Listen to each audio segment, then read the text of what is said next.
শুক্রবারের দিনটাই শুরু হয় মসজিদে যাওয়ার প্রস্তুতি দিয়ে। মানহার বাবা আমাদেরকে একটু আগে আগে মসজিদে নিয়ে আসে। আমরা আসার পর জোহরের আজান দিল, এরপর কুতবার আজান দিল।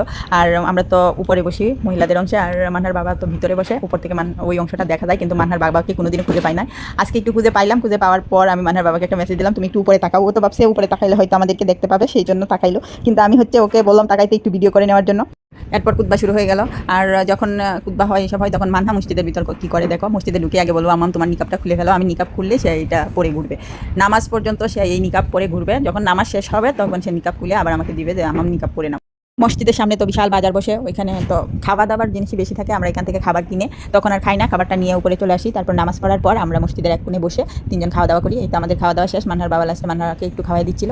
আর মানহা সে সব নিজের কাজ নিজে করতে পছন্দ করে, সিঁড়ি দিয়ে নামবে, তারপর আমাদেরকে ধরতে দিবে না।